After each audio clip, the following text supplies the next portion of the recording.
This server comes within its hand.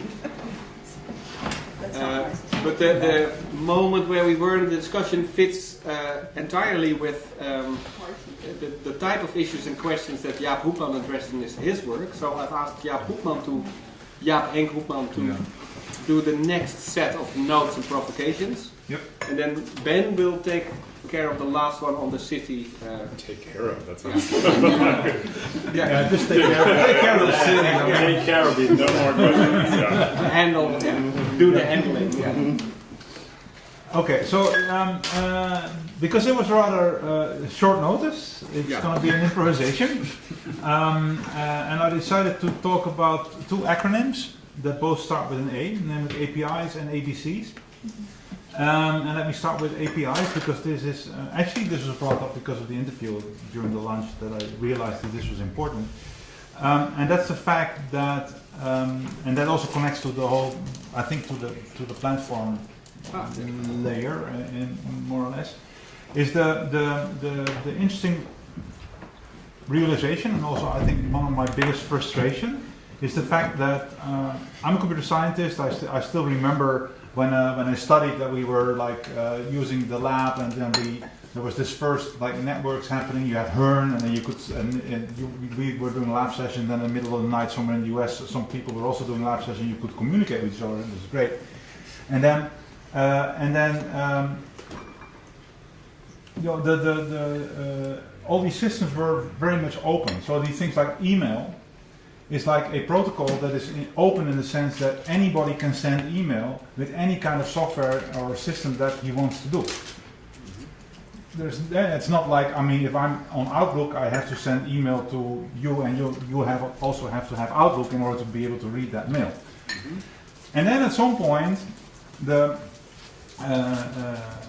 commerce started to invade, let's just make it very simple, started to invade the internet, and then suddenly there was this interest to make sure that your customers were your customers and not somebody else's customers, and therefore we had to build silos, and therefore my social network does not connect to your social network, and my messaging system does not connect to your messaging system, and even though in the sense of like, and it sort of like closes the systems down in many different ways.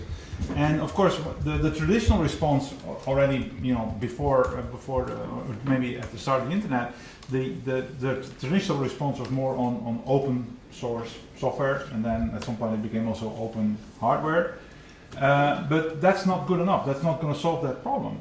So I think one of the things that we may need to consider is the issue of the APIs, the application programming interfaces, the fact that Twitter as a service provides an API, but the only way that you can, so it's basically it's a central server somewhere, and instead of having just a public API that you can send messages to and then say, okay, give me my tweets, it's sort of locked down. You have to have like an API key. You have to have a kind of secret that allows you to access that thing. It's almost like there's a socket in the wall that you cannot plug your plug in unless you have a special code that allows you to plug in and therefore charge your phone. And this is how they can limit the fact that you have a special Twitter client that will not show all the advertisements that Twitter wants you to see when you use Twitter, and all these other kind of things. So I think if we want to sort of like push back on the power that the platforms have and all these silos have, I think we should think about maybe forcing them or whatever to make these APIs open. And instead of only focusing on open standards, open software, also focus on open access.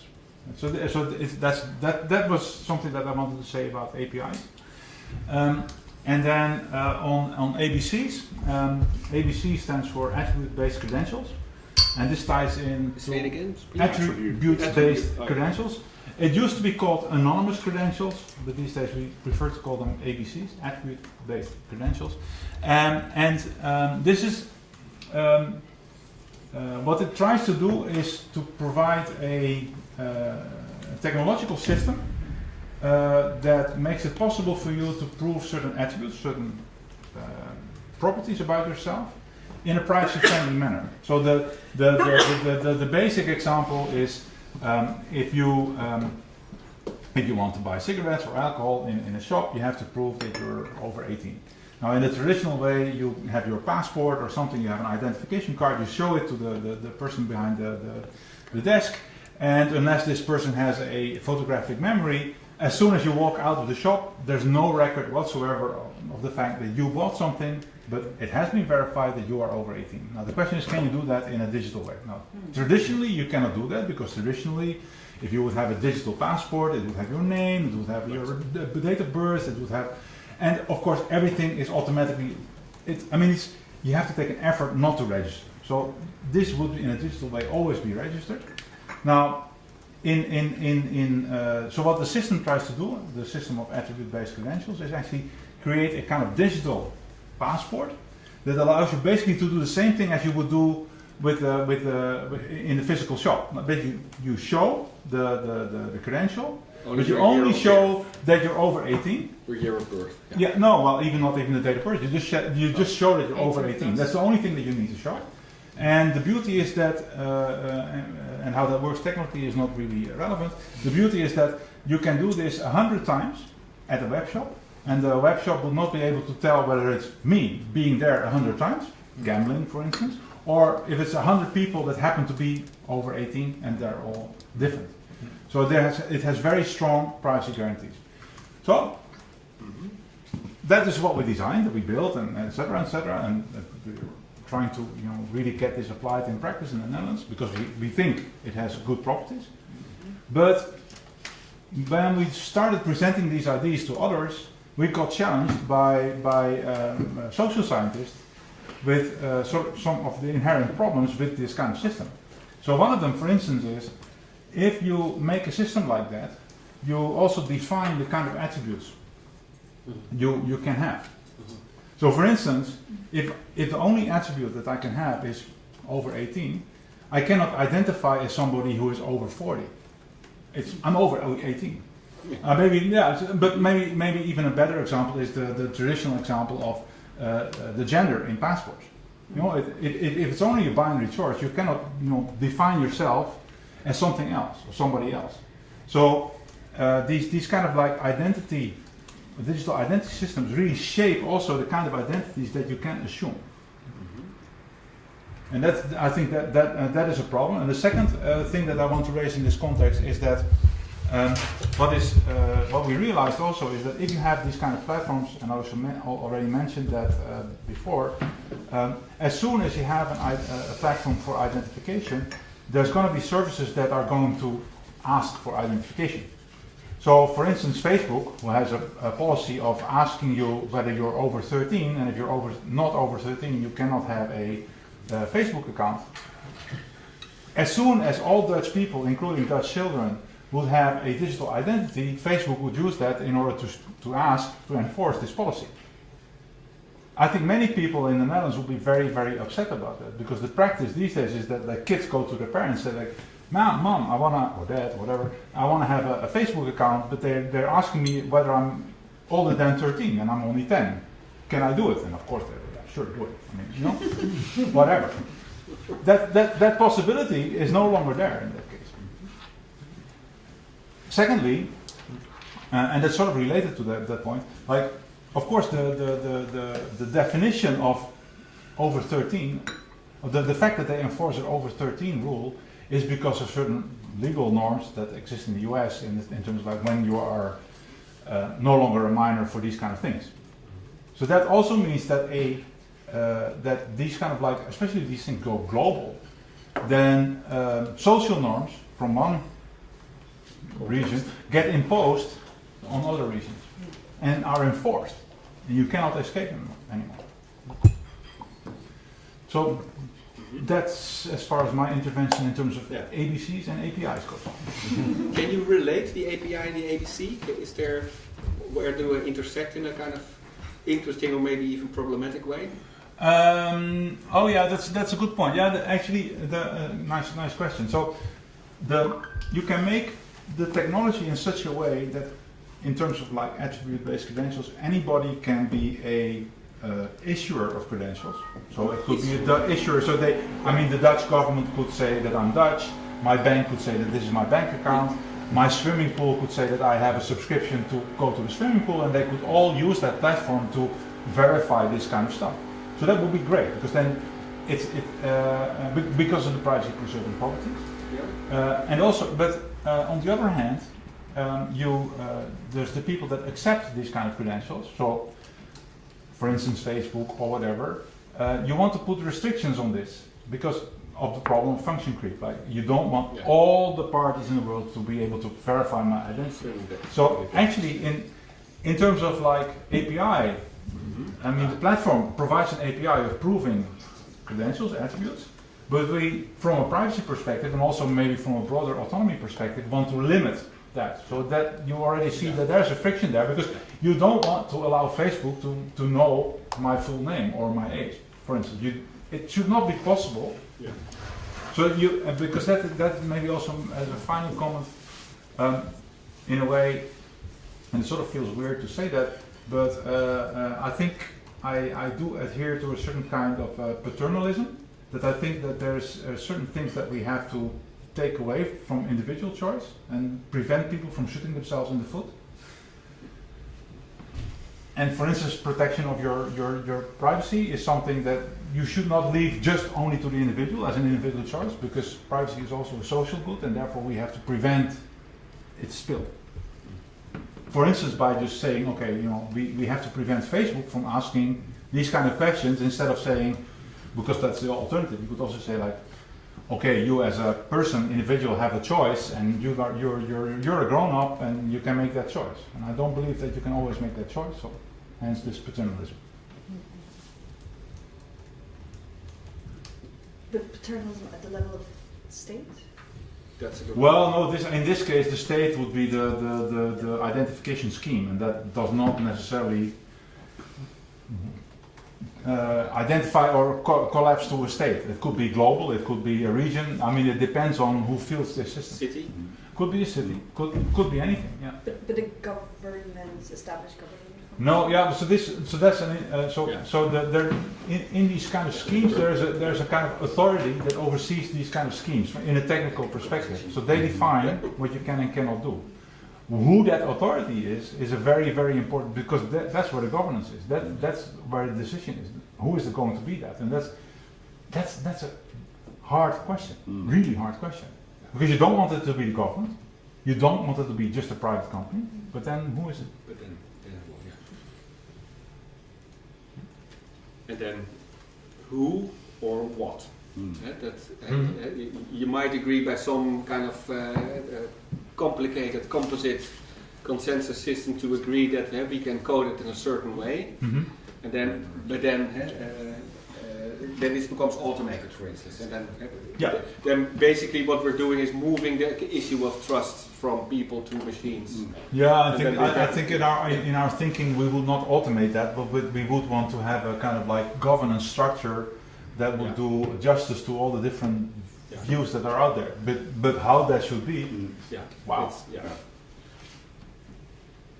So a couple questions. I'm thinking it's really interesting to think of these in relation to Klaus' question. Think of these in relationship to each other, and the ways in which they sort of bounce off each other one way or another. So the way in the scenario that you drew of the issuer. So we've got the processor. Oh yeah, that was back to GDPR. Yeah. Right, it's like the tarot of like technosocial Processor, controllers. the processor that control the issuer. We've got a whole kind of this is really the menagerie. So the issuer is the one who verifies the credential check. Well, no, yeah. So the issuer is the party that can vouch for certain properties about me. That's what I meant. So if I want to say I'm over 18, I'm going to go buy cigarettes or something. It's over 18. Then this query goes to an issuer. And the issuer has some fragmented capacity within the authentication scheme, and then sends back a binary response, and that's the end of it. Well, although actually it's interesting you phrase it that way, because I'm trying to. So actually the way we sort of envision this is actually as as a virtual passport. So actually, I would get the over 18 credential just as I would get a passport. I would go to the city hall once and get this credential, and then later I can use it to prove that I'm over 18. So it's the badges, like. It's a badge. It's like a virtual badge, and I can use it when in different contexts. I can decide to show this badge or this badge depending on the needs of the what is needed in the context. All right. So you have to actively decide these are modes of authentication that I'm going to want in the future. Yeah. Yeah. But this is an But in interesting. theory, but let me follow through. Yeah. In theory, these could be added.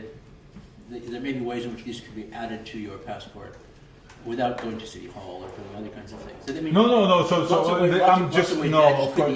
No. I was talking. I was saying that in a very physical sense, but of course you can do that online. So actually, all our applications, basically, it's a smartphone. So all the credentials on a smartphone, and just go online. If I can prove to the issuer that I'm the person. Yeah, but they could be added.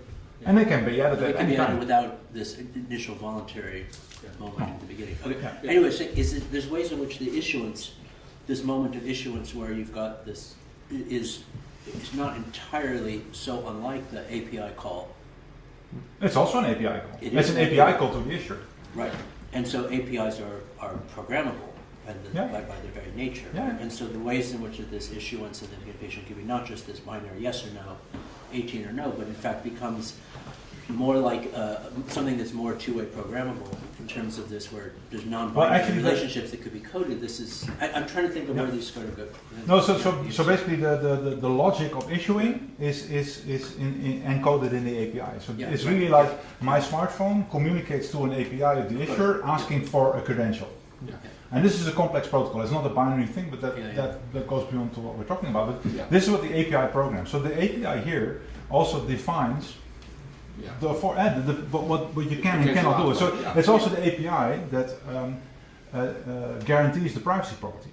Indeed. For instance, There's a key. because you can do it in a very bad way, or you can do it in a good way. Can I ask And there's also structures of the API itself, because this is when we get back. I mean, your anecdote about the email at the beginning. Yeah. I mean, of course. I mean, you're absolutely right that you could use Eudora or Telnet or use other kinds of ways to get email recommendation. But it was also because there was a very specific standard Yeah, by exactly. which all of this email would sort of work. Well, And so, No, I would say also.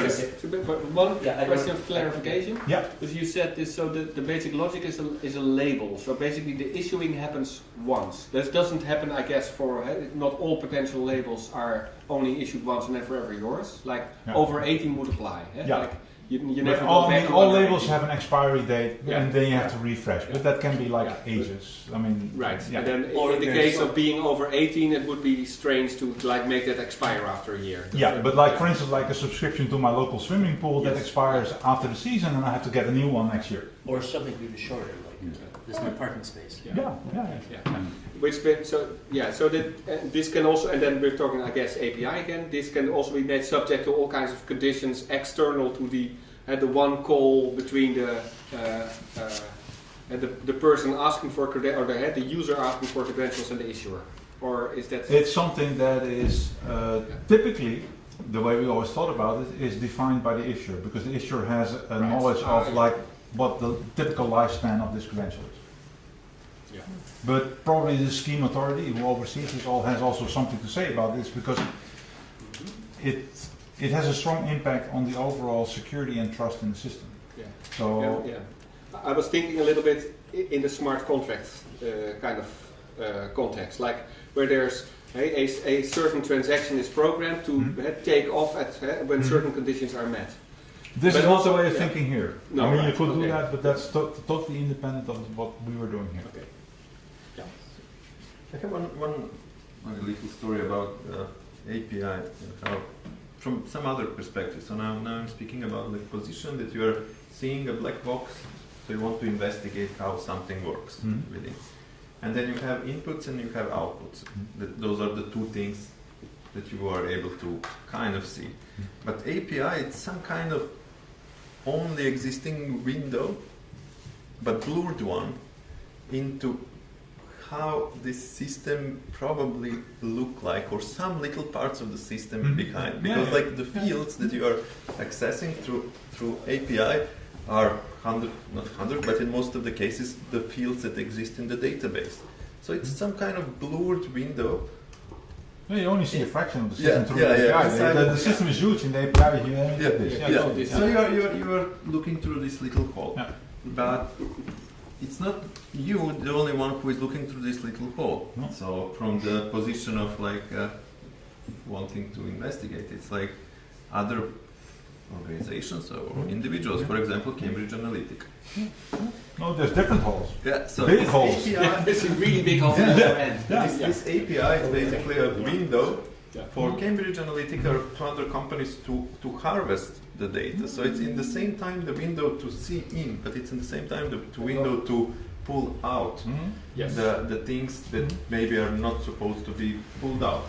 And then you have like it's this strange position of, for example, Facebook to be the one who is controlling this window on the both side, you know, like giving access or not. And then, for example, back in I don't know 2014 or 13, when you will Google algorithmic transparency, because it was not still so much focus of the mainstream media.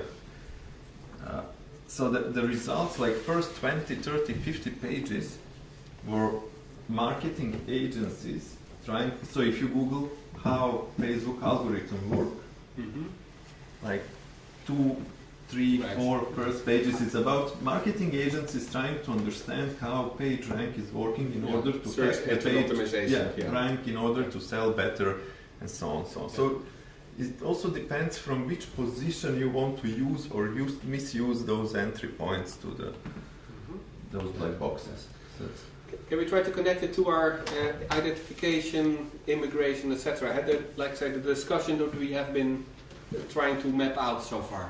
Like, how does this scheme, this in a way, what you're describing is the logic of the authentication versus identification, right? Yeah. That's so. How does this play into the ID 2020 kind of scheme? Is that so? If we're talking from, let's say, I'm trying to avoid, let's say, the dystopian, which is, let's say, imaginable and also really a serious consideration. But let's park that for now. Like, what should we not do? But how can we make it so that it will, let's say, stand on the side of democracy and stand on the side of providing That was the basic justices to humans and other users? Yeah, but that is of course the underlying idea of this approach. Like, I mean, the way I understand ID 2020 is really like you give somebody an access token or an authenticator, and then all the data about that person is somewhere in databases beyond their control. So, I mean, if you want to know something about me, you're going to ask the database. After you verified that I'm you can. Yeah. And of course, the whole idea of this attribute-based credentials system is that basically all these attributes are with me. I have them. I get them, and I get to show them to you if I want to. So this is the idea. The ideal is to have total control of this. But important to realize is that we're talking about, at least I always think about this as things that have a certain level of validity and authenticity requirements. So this is definitely not the idea of having all your Facebook profiles as attributes in this system. That would be crazy. Yeah. But like things that have a certain level of value and that you need to prove to others, that's the kind of things that you could put in there. So for instance, if it's about things that used to be documents mostly, things that but I guess but also things like food stamps or that kind of stuff. So but in a way though, this functions almost like the little black strip that goes over someone's eyes in a photograph, in the sense that it's like they have chosen not to be identified, but the rest of their body is there. Like, you know, the idea that you're like, oh, I have this token that's identifying me or not, but your sensation in the system is much huger than these little pieces that I can choose to represent or not. You know, it's like, I'm withdrawing my identity. It's like, no, you're not. You're withdrawing this official quantized identity. But so maybe in terms of metaphor, like the ID 2020 is like, okay, I only have this bar here, Whereas the metaphor of the ABC is like, it's a big black But it's not. shield that I have with But it. it's totally not. It's No, not- those are the things that you've gone and provisioned, but you're participating in the system regardless of whether you've gone to get those markers or not. Like you are in this, you are in the space of the grocery store trying to buy cigarettes, whether you have this marker on your phone or not, and you're going to be, whatever other mechanisms to track that interaction may not have anything to do with this marker that was the token no. that was provided. Yeah. So you're deciding whether you're going to get this marker or not, but the rest of your participation in that system is unbrokered by that process. Totally, yeah, and that's beyond the control of that particular Right. part of the system. Oh, I totally agree with that. That's, But yeah. what you're hinting at is actually that this only works in a kind of more ecosystemic notion. If this logic would be applied in more systems than just only that whether you're over 18 and have the right to buy a bottle of booze. If you have full camera control and tracking and logging, Yeah, then then- there's no use of using this system. That's stupid. I mean, If you Exactly. were an actual black bar, Yeah. yeah, Or you just don't want to buy the bottle of booze. It's also fine. yeah, you're tracked anyway. Yeah. So, so this is how you. But the thing you were saying, this that Martin and I were talking a little bit later Yeah. on about the way in which he sort of imagines.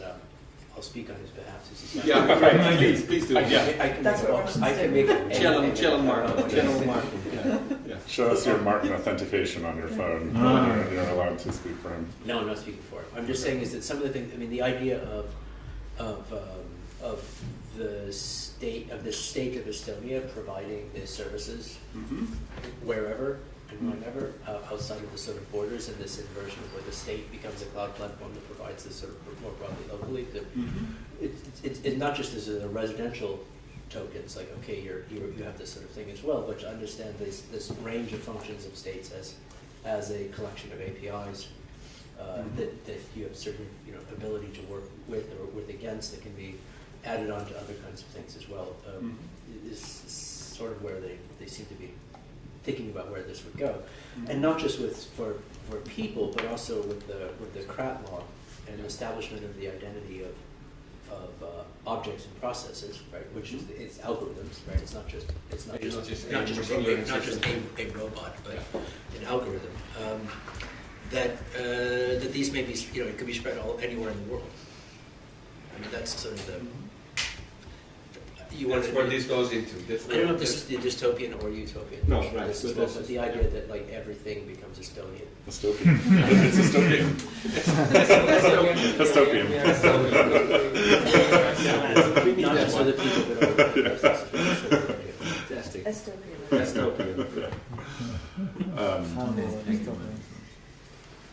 But your point, Ben's point is well taken. I mean, the old sort of model of the state is having a monopoly on violence. Right, and this is a sort of last instance for this as well.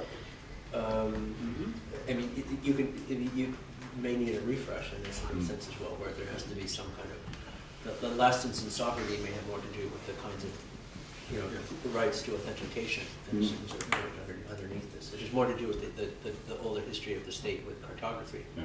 As being provided as cartographic groundwork upon which the civil society would work. Well, and you have to agree In this on case, the the representation. cartography is about interactions. It's not just about plots of land. Right. Well, and if the actions are based on the map rather than the ground, then everyone has to buy into that map in order for those interactions to take place. Which is similar to the way this authentication works. Is that it's only about whether the people. It's about the issuers, but also the people who care about the thing. It's like what agency do you go to with your I'm over 18 and actually have a result. It's in question. No, I don't. No, I think this basic logic is clear, and now the question is how can we, let's say, if we go back to the previous discussion about social justice, and then as that being one of the, let's say, maybe a little bit too implicit logics behind what Europe tries to do when they issue GDPR, even if that is only very partial. Dealing with very partial dimensions of it.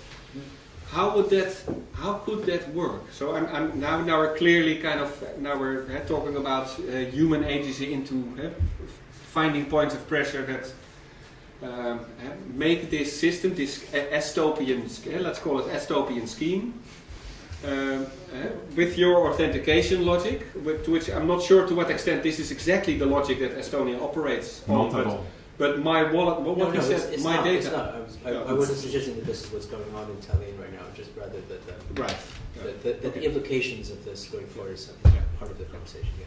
But I think maybe one way to transition if I got it a bit right, what you were saying, transition the discussion to the more social political realms that you can see, for instance, the ABC as a way to take away sort of the login credentials from also Facebook, because a lot of times this is used also for APIs or other things, where sort of Facebook becomes, or Google becomes the gateway to a certain service, whether that service is public or commercial. And then if you open up the APIs even further, then it sort of becomes more, preferably decentralized, could be a logic behind it. But basically, we're talking about a technique for unbundling now, or to provide composite faceting, as you called it, or what was the other term that we had? Well, we had 3 terms which are actually identical. Oh yeah, maintaining contextual integrity. Right. Yeah, sorry. Those unbundling, maintaining contextual integrity, and composite faceting are 3 terms for the same thing. Like Like to, sort of approaching it from different angles. yeah. Yeah. So, Well, can I talk a little bit Sure. about the? Yeah. Okay. Go ahead.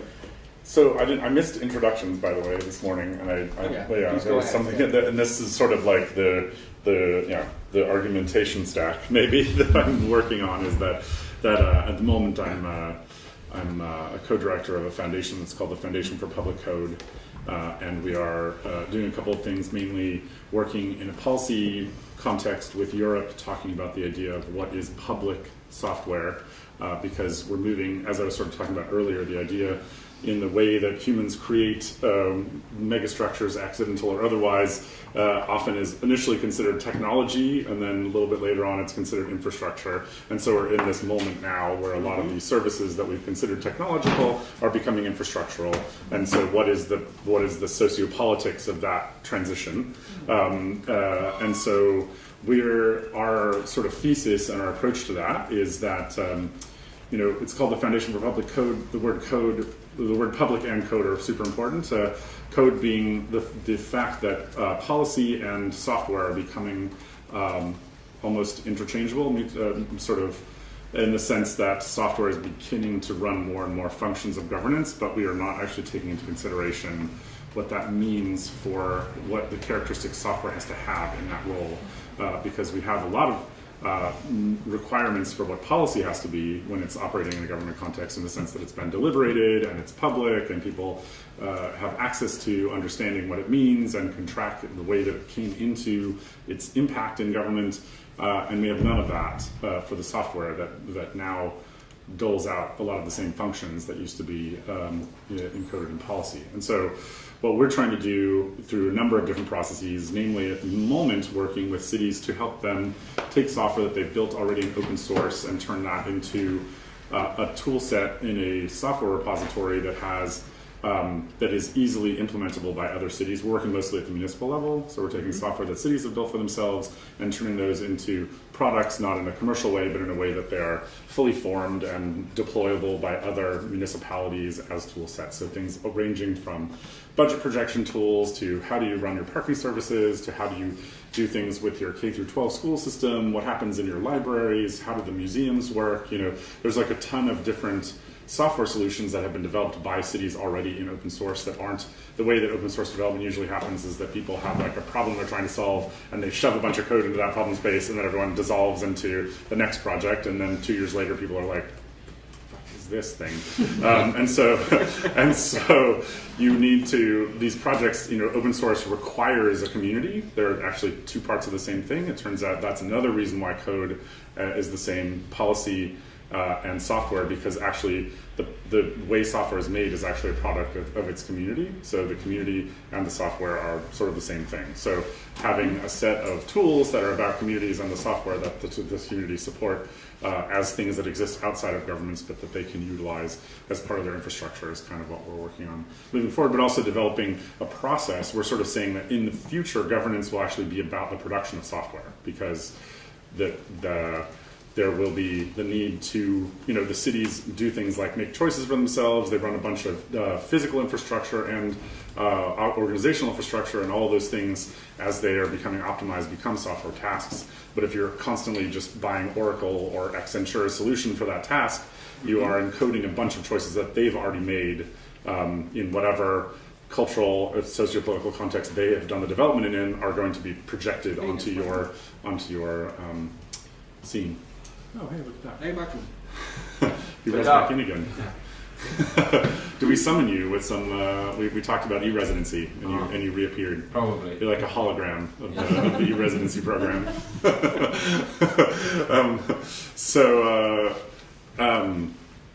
The idea that these services or these processes now are entering into a software production process, like a lot of what we've seen in this kind of extractive / sharing economy services like Airbnb and Uber are about disruptions that arrive in municipal contexts and extract value until regulation kicks in.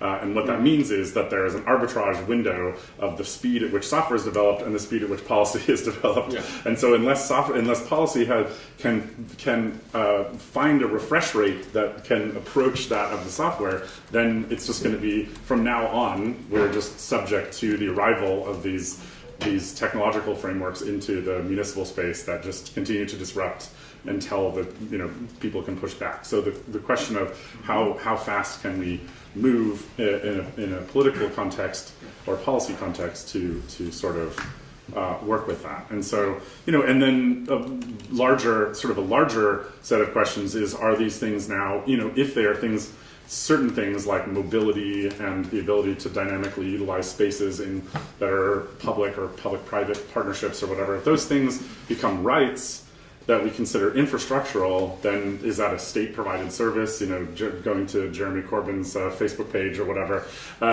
Is it that sort of thing, or do we also consider, certainly in the U.S., a lot of these technological services, especially APIs and otherwise, are now vehicles for non-human actors, mostly corporations, to utilize these platforms. So there is a set of who is this for in terms of who are the actors that are in these platforms, but also what is the responsibility of the state in terms of the way that it provides these functions. It's interesting. In a lot of these decentralized schemes, you hear the word governance all the time, but who is that? That was the question somebody asked. Who is governance if not the government? People are like, well, the government certainly shouldn't have this power, and you're like, well, who does that then? The shadowy technical agency that's providing the issuing credentials. It's like, okay, that sounds great, I guess, but then do we elect them? Did that make them a government? For me, I guess that's kind of a lot of these, especially now in the blockchain world, you hear a lot about decentralization and how it's going to save us all, but it turns out that governments actually are a technology that we built for ourselves to work together to solve problems, and it turns out maybe they're still going to be useful in doing that in the integration of these technical services into society. So that's the sort of premise that we're working on. We'll see how it goes, but that's kind of the platforms that we already have them. The word platform gets used in a technological sense all the time, but it turns out Europe is quite a platform. It has a lot of the same responsibilities and affordances and opportunities inside of it, and politics, I think what was happening before. One of the other things we talk about a lot is the terroir of software, the idea that all these other media get to be referred to as Italian food or French cinema, but software somehow is just software, but it's not. It's actually mostly American software from Silicon Valley, and that is like a lot of decisions, cultural forces are built into that, and therefore something that needs to be, if people, the idea that you have open and public software frameworks that are potentially developed in different locations and have different choices embedded in them, people can fork those and try other alternatives based on their own locality, decide which things are better. That's potentially another way of working towards this kind of implementing this kind of functionality rather than buying something off the shelf from a provider that has a lot of it built in. Can I ask one a suggestion for, let's say, framing how we are talking? I have the feeling that we're talking now that you mentioned Europe as also maybe as a terroir. So I think maybe this is a productive way to have, before we kind of go back to the, let's say, how things should become, to question whether there is a difference between the software. Maybe it's this, I'm not sure if this is scalability only, but if there's a difference between software at the municipal level, at the city level, at the nation level, and at the supranational level. It's like, and tie that back into this citizen or user or migrant kind of schemes. Because I mean, as we discussed yesterday, the city is much more open to non-citizens as the country is, at least technically and theoretically. In practice, maybe not, but in the way the scheme works. And then Europe is yet, in some access, Europe is closer to the city, and in some aspects, it's kind of a super state. So it seems to me that, I'm not sure how this really works, but these things work different on those different national. And I wonder also maybe if Martin would be able to say something about that. Well, I'm So sorry. did you get the question? Not being in the context, so I don't know what exactly, but I'm currently starting to change and redesign the Estonian long-term planning system. In this long-term planning, the strategical budgeting of Estonia for the next 18 years. Like it's a problem with the difference between Netherlands and Estonia is that Estonia lacks any sorts of long-term planning systems. So, as a city planner, obviously there are some things that need this, and this question of software or hardware for that context is actually really relevant because all of these issues actually are strategical communication issues. Because it's very refreshing to be within this kind of groups and hear the discussion. But in the end, the result must be very easy and very understandable, because otherwise it doesn't work. So in the long-term planning, I'm pushing for having two main goals for Estonia, and these in the end will reflect back to the conversation that you had. One of them being we want to be happy, people are happy, and we want to have sustainable space. But sustainable space, yeah, as in like ecologically speaking? no, not also ecological, but also human-made. Like in Estonia, we have a specific word for that, which actually space is not exactly the right translation. But we use the analogy there that at software or hardware, all the human-related thing or surrounding the happy person, this is we call software. So something similar to that Benjamin said, that the policies and technologies are actually, and the people are kind of overlapping.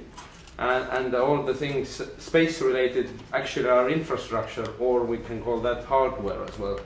So if we can build the whole governmental policy around those concepts and all the measures and all the goals of budgeting, then I think that will move a bit closer to something that you were mentioning earlier, how these things start to overlap and plus hopefully become more agile with that, but let's see. Yeah.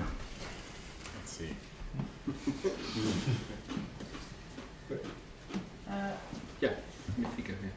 Maybe I just want to add to your point. I think you mentioned it, but when I think this morning or somewhere you said like when we think about technology, we never question who's behind it, like the who is behind it, and then maybe I think the other thing is like with the who comes the ideology, because this notion that the state is retarded and should be like become invisible. It's a very libertarian notion, like that might not resonate so much in other parts of the world. So it's also a conflict of ideologies that emerge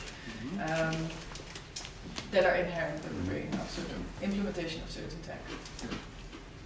Yeah, no. So that's exactly the question of whether the city has another kind of, and I'm not sure if that's the right word, but another kind of much more pragmatic resilience and is able to deal with much more pluralities than this. I'm not sure, but then at least for instance, the Estonian system seems to be quite homogenic. Maybe I'm wrong on this, but it seems to be that there's a very clear shared ideology that's in the system.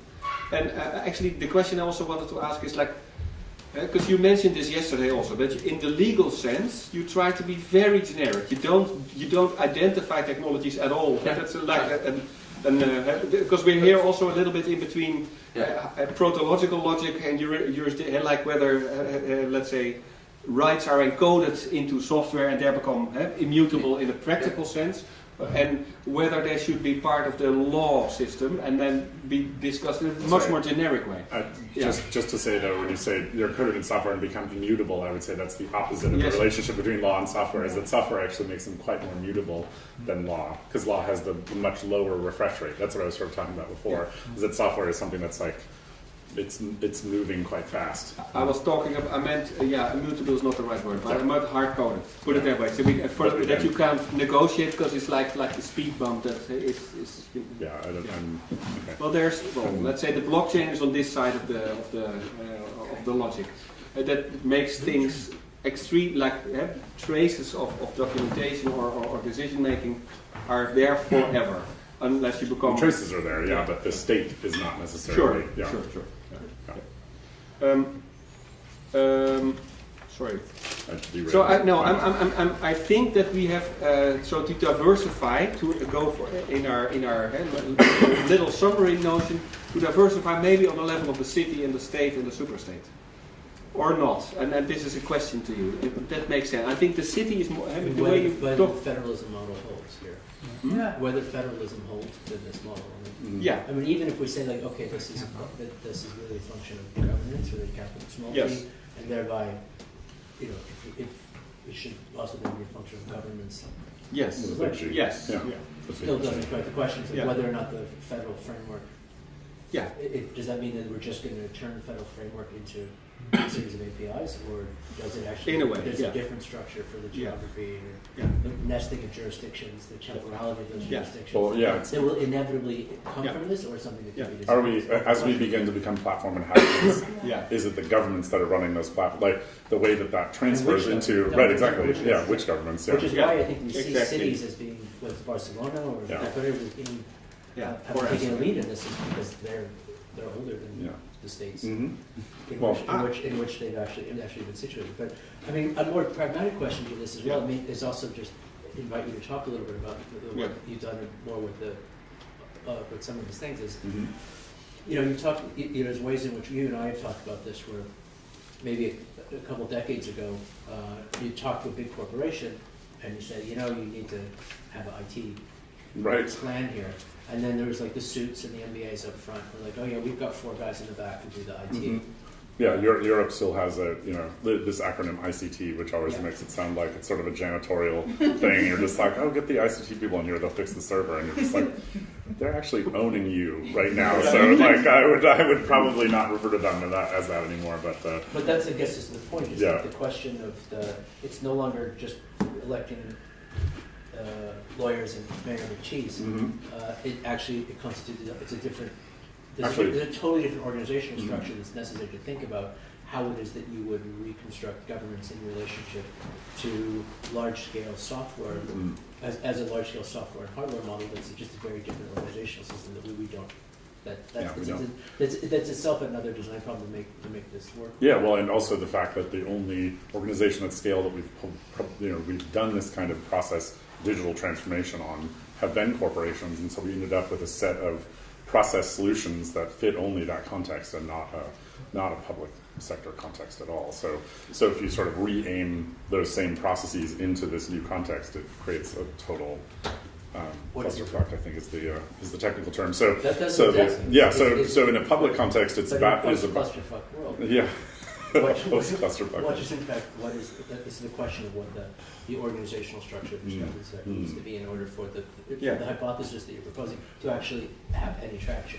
Well, I mean, the thing that we haven't really talked about in terms of platforms yet is the fact that, like, we're talking a lot about platforms and the relationship with individuals, but almost always the term platform from a technical perspective evolved to talk about, a substrate on which other processes occur, right. And then somewhere at the very top of that The tenuous people. stack are people. Right. But so that's why I wouldn't describe like these, describing the homogeneity of a platform is a little strange because it's more about it's sort of defining almost like a physics. It's like a pocket universe in which a rule space has been defined, in which a whole bunch of other diversity occurs. And so the idea of like Europe, considers is a platform because it has all these nation states in it that are running on its base processes.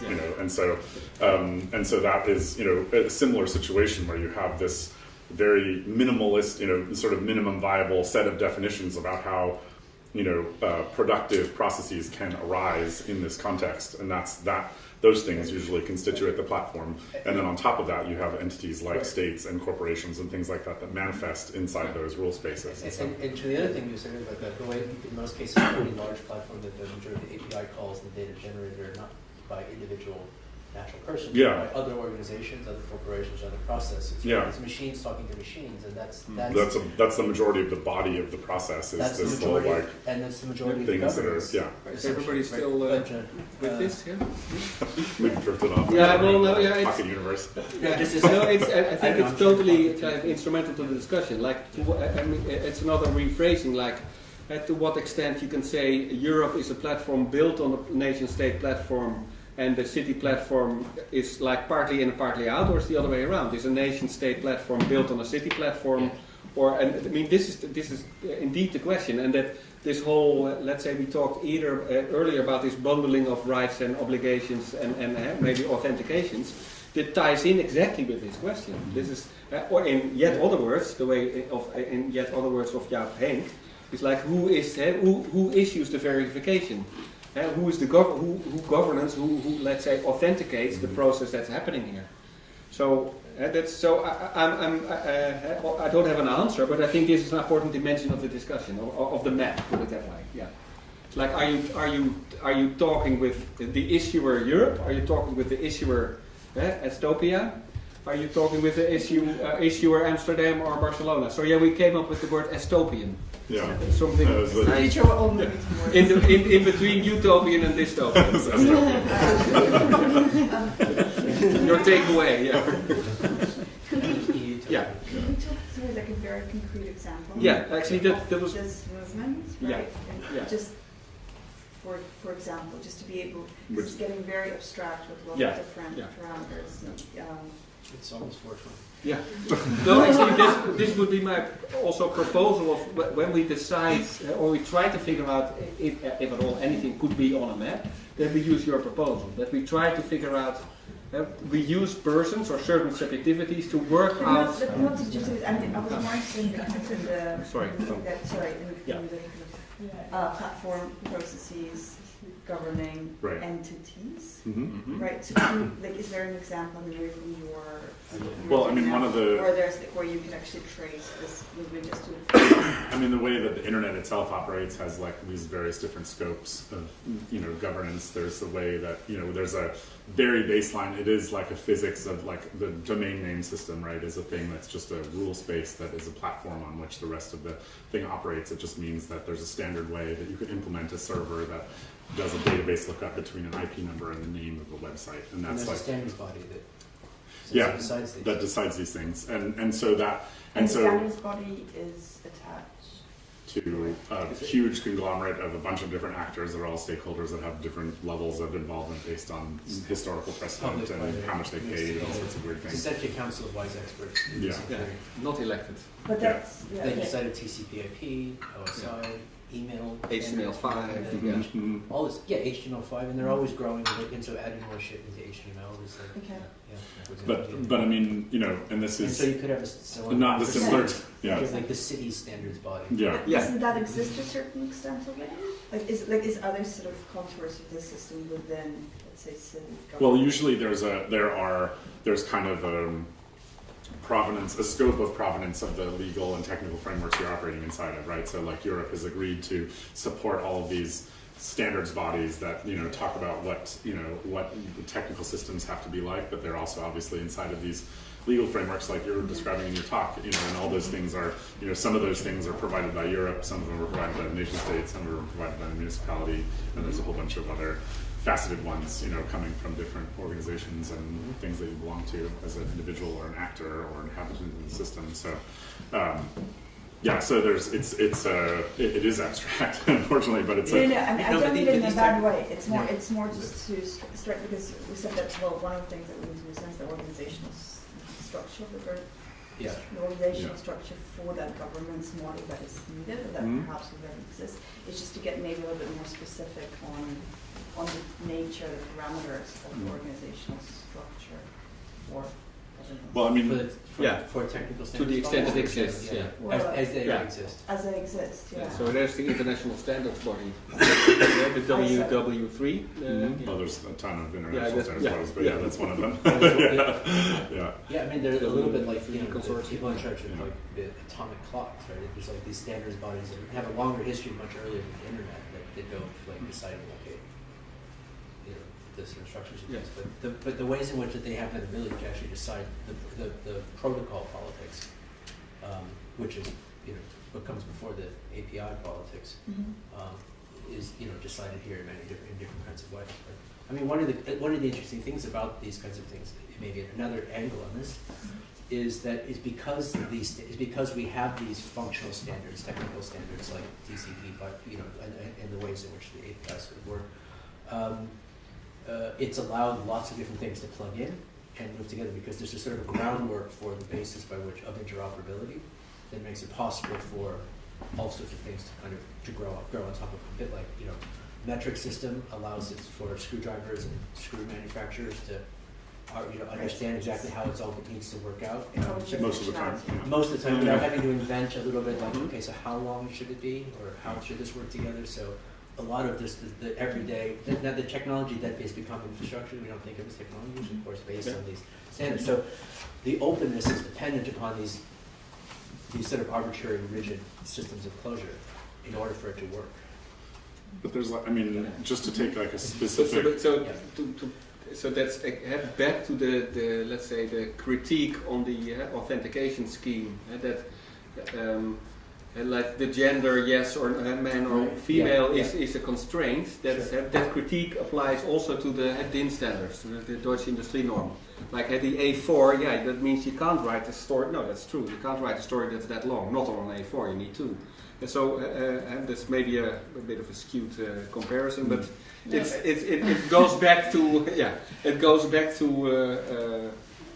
so let's say the technological discussion that we're having now it goes back to Napoleon.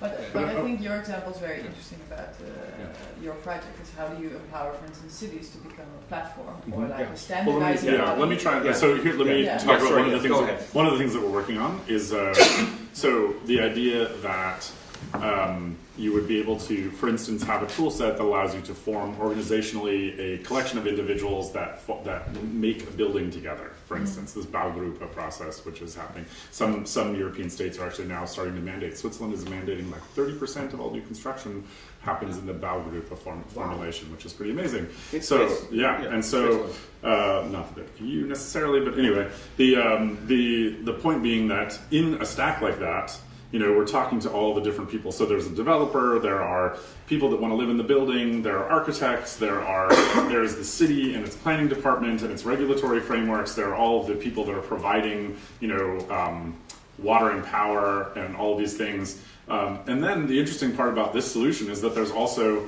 the superstate. There's Europe, which now is about to start having what they call what do they call it? Regional cloud service. This is like literally about the different, you know, stacks that now, you know, one of the biggest actors in all of the techno-political space right now is Amazon. AWS is a system of provisioning cloud services. It's what you would run a server that ran something like Uber. Uber runs on AWS, Airbnb runs on AWS. It's the physical servers somewhere that are running the computational processes that provide these services to tons of people. And lots of states. And lots of states. And so that's what Europe is actually launching, is a system that allows you to provision a cloud service. If you are a municipality within Europe, for instance, you can then re-provision that to a collection of individuals that want to build a building. And so this whole stack is going to be like, okay, European cloud service, Amsterdam Urban Planning Department, allowing a set of individuals to interact with a developer and an architect, and then buy as a group, you know, power and water services, maybe buy some vehicles together and form a shared mobility service. You know, all these things. It's an organizational container that exists, on multiple levels of this stack. It's going to be provisioned in terms of its raw computational power by Europe, by Amsterdam in terms of being the place where the application is hosted, and by a set of individuals as its users to construct a building. So Are this they building their own service centers? Is all it is? this is an open. It's a piece of public software that can be spun up. Who's data centers running? Oh, European data centers are in. I mean, there's one in Paris and one in somewhere in Germany. I don't know exactly where. But, Europe owns them. Yeah, or is yeah, that Europe is the owner, or is there a country owner, or is that company? I believe they're operated by its constituent countries, but they're owned by the European Commission, Next Generation Internet, physical layer, something. So they're also pulling the China move. They're also kind of homogenizing. Yeah. Right. Yeah. You want to do. With and the firewall is here at hardcore. Services in Europe will have to be have to host in Europe and all that stuff. Yeah, possibly. All those Because of things. GDPR issues, you can't have these things hosted elsewhere anyway. But So. if I was a city, am I mandatory to use this? No. No, so it's not, No. they're not putting a great No, right, firewall. It's not like yet, no. They're offering a public infrastructure that they can, I Correct. think this is very Yeah, different. public Yeah, option. absolutely. That's pretty much the number one thing that we're talking about in all of these cases is a public option. Because It's not a everybody public always option. refers to China as in Yeah. it's a static model, but I also don't agree with this. And You're so- definitely right. I think. No, he was like, yeah, I think it's a. So, But it's- so we live in China now, basically. It's similar in the sense that it's. No, but just with the private software, the host, Yeah. inside the data hosting. Yeah, well, these are This real is issues, not- right? not And the and the But IP if you and the could content choose- filtering. Apparently, you can choose as a municipality whether you want to host it at AWS or at. Well, we're talking now just about geographic bound, like the new GDPR and some of these content filtering things mean that you're supposed to actually have the operation of the computation has to happen in Europe because it's going to be subject to all these things.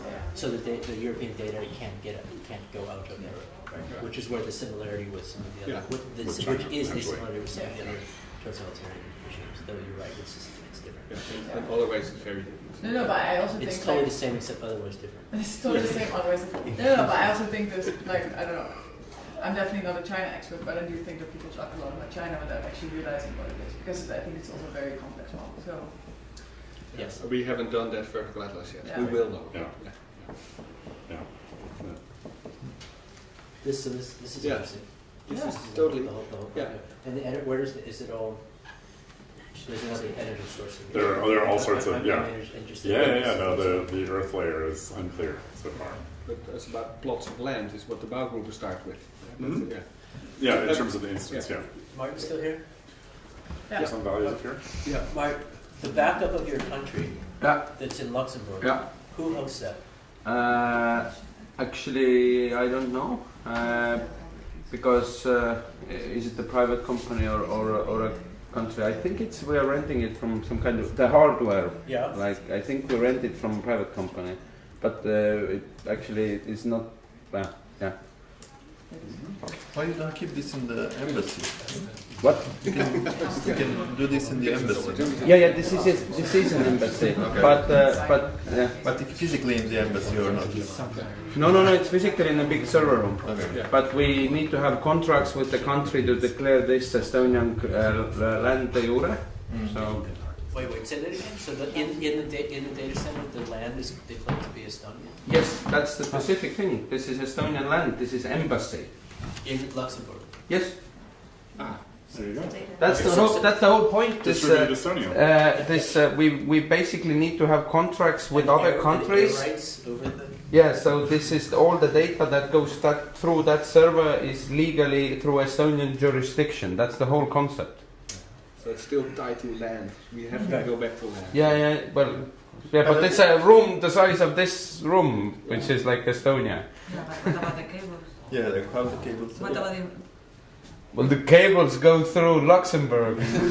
So the, Is that Estonia as well? Like the cable? No, but the data that goes through the cables is magic. Estonia. That's still It's virtually Estonian, yeah. that's still Estonian. Yeah. So It's still the Estonian. border is there. This rubber thing No, outside. that's of this it. is what I mean. Yeah, so you've got these long They're very long, thin borders. jurisdictions that Yeah, are tubular made border. out of glass. No, they're just packets. They- No, they're not contiguous. It's just Well, it's no, but inside the encryption. Right, You know, but they- Estonia is inside It's each just packet so as it goes. amazing. The glass that is going through is actually Luxembourg, but the pulses of light are Estonian. Wow. How do these city service, stack service providers, I don't know if that's not the right word, how do they deal with humans? Like, is it open to citizens only, or is this, again, other types of humans? So the thing to talk about in terms of platforms and open software is that answer is not defined until it is run. So there is no, okay. So like open question, this is an open question, and thus it is, free to be, forked. Also, that's the point of working in open source, is that you can have a system that requires hard authentication from, some sort of national authority. You can have a system that doesn't care about who, it's open. Anyone can log into it. These are different formulations of the same process, and that's actually what's important about having this type of forking emerging process, is that you can have a diversity, much like the city itself is not a standard set of modular units. Instead, it's like it's an ecology of lots of different diversity. So having that available for the software solutions that are running it, it's just that the platform, much like the nitrogen cycle as a platform for the ecology, there's just a set of, there is a rule, there's a way in which these processes can unfold, and that's the standard. This idea of a protocol like TCP/IP is the part that's defined, and then on top of that, all sorts of things can happen. So. Let me, I wanted to connect some of this with some of the discussion we were having earlier on let's say the more contestational modes of politics, the agonistic logics of the political that work here as well. And so there's, in the shift in the technological and the infrastructure, there's also a way in which things that used to be more, let's say things that used to be more agonistic or political also get subsumed into mechanism where we just stop debating them, right? We turn the faucet, the water comes on. We don't have to have a meeting about what about this. It's automated, and right? Whitehead's thing about the march of civilization is the accumulation of things we don't have to argue about anymore.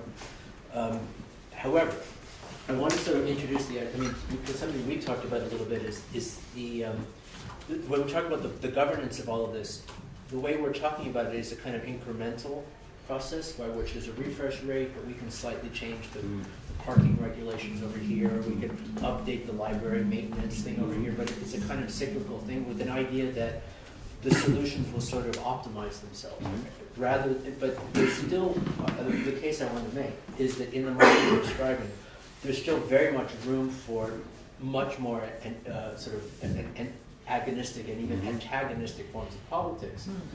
And just because, if we see the ways in which software is executing many of the things that governments are doing, we talk about you have a situation in which you may have two political parties that hypothetically have totally different models of how the city should work. Yeah, you hypothetically in two political parties. Imagine that. Weird. With totally different models of how the city should work. And then once an election is decided, that the party A or party B's code goes live, and that's in fact the sort of the mode by which it's does that make sense? What I mean? If you calculate that back to not thinking in technology, you've got ideas of when certain policies can be in place, and then you've got a false consensus because you can't go back on particular policies. It's not something new, and if you've got these two competing forms of clouds or infrastructure, then what happens if so one political party puts this in, but then 5, 10, 15 years later the political winds kind of change, but then they're stuck with this infrastructure that they don't necessarily. Does that make sense? No, it's the opposite. I'm suggesting it's the opposite of that. Like that they can switch it. Yeah. That if it's like the one party says no, the gate's closed, and another party says the gate's open, the gate's closed. What if everything gets built upon one particular structure that becomes we won't talk to any of the kind of structures. It's built in that way. Is there ways? Like, how easy is it to close gates and to switch back and forth, or is Depends it on the system? There's the politics of the architecture. Then, sort of what we're talking about is the idea that it becomes adaptive as possible, and potentially these types of digital solutions are actually more adaptable than the things that were there before. But I mean, that's obviously in question, and you can easily also build something that's very much not that. Yeah, you can exactly. build Like, what would they, and would the Yeah. interest be to build? So, what was it reading in that platform capitalism? where they were talking about the industrial platform. And there was industrial IoT. Yeah, so these two systems that are being built that will not communicate with each other because, and I think that's what you mentioned as well, where you've got things where they don't want to talk to each other, they want to be in control because if they relinquish.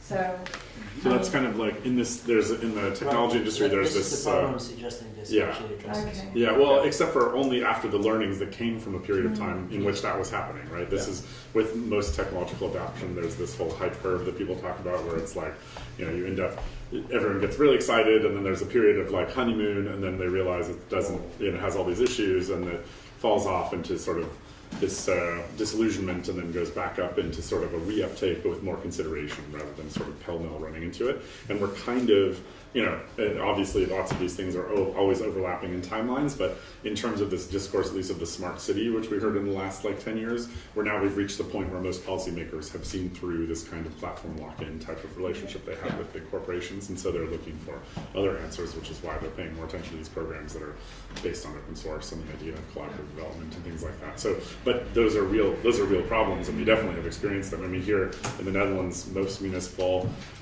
voting processes by the aldermen, by the people that run the city, is an application called Pinkerkade, which has basically a monopoly on the operation of municipalities in the Netherlands, and they more recently introduced a fee to access the API that actually contains municipal voting records. So public information is owned by this company, which now they're charging people to look at what their city actually has voted on to see what the actual policy is. So, how do you challenge that? Well, that's the good part about this whole government rather than governance thing, is that if it was just governance, then they would say, oh, we're the governance right now, and we say we're going to stay here forever. But it turns out that government has a regulatory framework in which they're operating, and they actually can say like, oh, actually we made a deliberate decision through our democratic processes that maybe this wasn't such a good idea, and we should remove this and move on to something that's a little bit more oriented towards citizen to residents, inhabitants, and not just citizens, because it's exclusionary.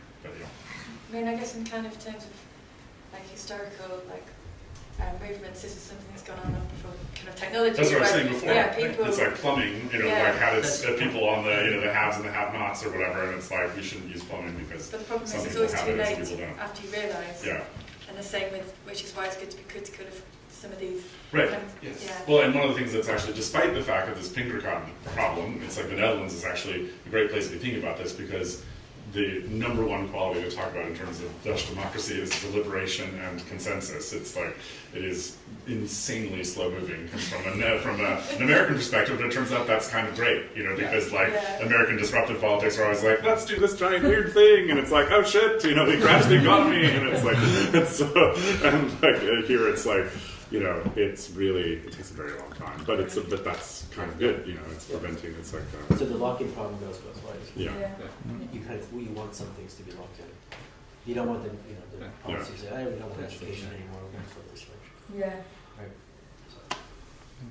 And to your point, this dynamic of lock lock-in or not lock-in isn't isn't new. It's a basic function of these platform structures, and I think this is. But I actually think what is interesting about this voting platform, because I do think that a lot of states are struggling, feeling quite isolated with skills and knowledge and things like this, is that as soon as it's a functionality that crosses all municipalities, all of a sudden you have a stance together. Because maybe as Amsterdam it's very different than if you are Venlo or some other small town somewhere. So it's quite interesting to think, I don't know municipalities, but how you have all these different standardized IETF, IDU, there's all these different bodies that regulate certain parts of it or influence certain parts of it. Yeah, maybe the next step for Europe to think about is if they offer these cloud platforms, also how to think through standardizing practices within cities. Communities of practice are the thing that it starts from. That's the thing that, regardless of any of the technological work that we're doing, just the idea that we have gotten people, we have these multiple European projects that get the people that run these infrastructures in multiple municipalities across Europe to sit down together and say do you have this problem? We have this problem. And it's like, oh, okay, well maybe, and it's like that's the first step, regardless of any kind of whatever the technology itself that's implemented is okay, we've recognized this is a problem that we both want to solve, so can we dedicate resources to together. We're back at the cultural kind of substructure maybe of this of the whole technological. And is there something to say about that? Is that because that's one of the let's say the recurring European questions? To what extent it's an supposedly economic system, and it's not actually, well, to some extent it's cultural, but in a lot of ways it isn't. But can you say something about that? Is that? I mean, it's just been really interesting to see, how these different municipalities, like everywhere we've worked, has a totally different approach to not just the functional specification of how their system works, but the cultural rationale for why it is that way. And it's really, in Holland, consensus, and the consensus. The other side of the consensus is that once consensus is reached, then that is an internalized set of rules that becomes a peer policed result. So there's not. It's not like then you go send the police to training and say like now you have to enforce these rules. It's actually the internalization of those rules by the citizens and their judgment of each other's compliance with that is very different than in other places that are like in the UK or in the US, which are more potentially authoritarian, but also because there's no consensus. Right, there's no consensus, and the other thing I would say besides consensus, which is a little bit more dangerous in this situation of the cultures of immigration, is also homogenous, because there is also a cultural contextualization in which the rule set that the society is running on, was instilled, and if you're not part of that, then you don't know until, and myself as someone who lives here, there's always that you're allowed all sorts of freedoms until you go over some arbitrary invisible boundary, which was just like, and then there's, what are you doing? And you're like, whoa, sorry, let me step back over the line here. I didn't know that was even there. Exactly.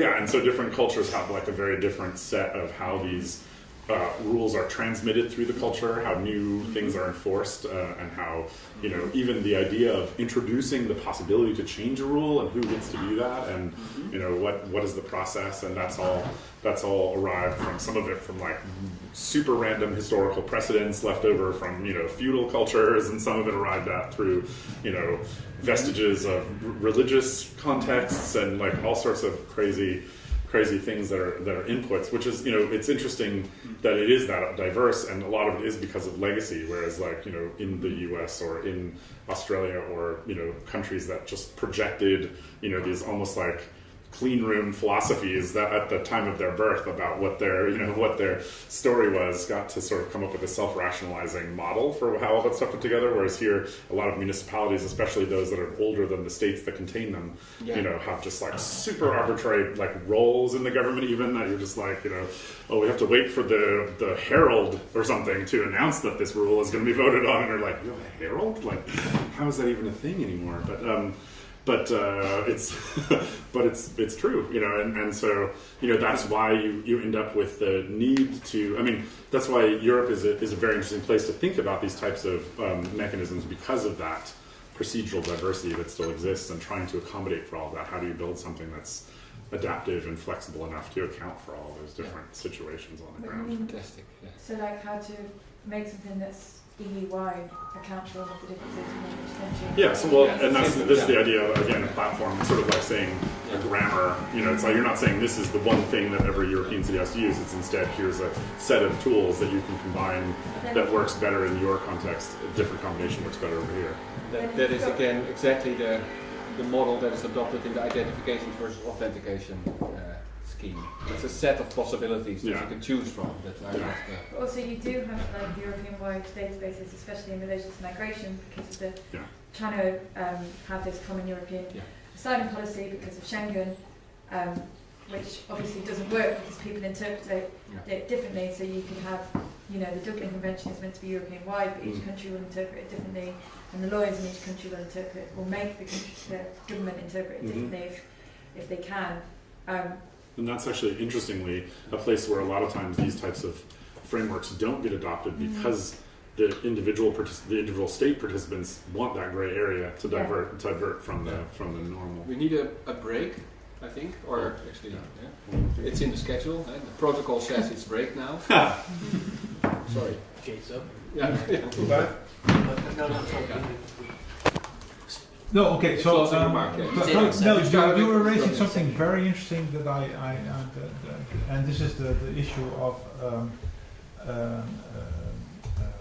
diversification in terms of like platforms and hardware and software. And so I think this is a good thing that we in Europe have like all these different kinds of ways of doing stuff, because if certain things break, then at least the other things still work. And if you think about platforms, like the platforms have a tendency to, become, a single thing and like made of single components with a single architecture. So if they break, then everything breaks. So this is something to, at least a lens through which to look at the problem. Thanks. Yeah, it's a very nice also that this European-wide platform should be architectures for diversification. It's kind of Well, but And diversify themselves in terms of technology as well. We don't want to depend yeah, only but on there's Google. still that, Yeah, imagine it's completely diverse at the same time. Yeah, well, and or that only works based on certain very generic standards. But that's how standard systems work in a way. By fixing the stricter standards, you have the capacity for the standard. yeah, I would say language is a good example of what we're talking about. Right? Like, it turns out you can say many things with language, but it uses the same letters, so that's homogeneous. Or urban street grid. It's like the dumbest possible geometry you can put on a city, but It has a lot of stuff going on Lots of shit. inside of it. But maybe actually, as a closing remark, maybe this calls for the fact that we should not standardize everything. But actually, there is a danger in standardization. Yeah, but well, if you use the example of language, like letters, so yes, the letters are standardized, which allow for the multiplication of languages, narratives, stories, thoughts, etc., etc., etc. Yeah, but they can only exchange based on letter. I mean, without letter, this would be a different. I know, but if we would standardize on, for instance, specific ways of storing information, well, let's say that we do that, Right, and right. then it suddenly turns out that that specific way of storing information breaks under certain very strange circumstances, then we're screwed. So I mean, in terms of language, you don't have that example because letters, okay, that's fine. But I think in terms of technology, Monoculture or whatever. Yeah, monoculture is really, really dangerous, but that is a result of standardization. But even within language, you have those challenges that in sort of standardising written language, you sort of prevent corrections to grammar. Like English doesn't have a second person plural, even though that would be really helpful. And that can't use when you never see that written. The New York Times wouldn't like that, like this is what I mean. No. I think this also is really a good question. Like, is this a question of making the standards even more generic, or is there really something where, let's say, carbon-based life forms they're carbon-based? So is that a dangerous standard? Yes, it is if you go to Jupiter. But on Earth it works.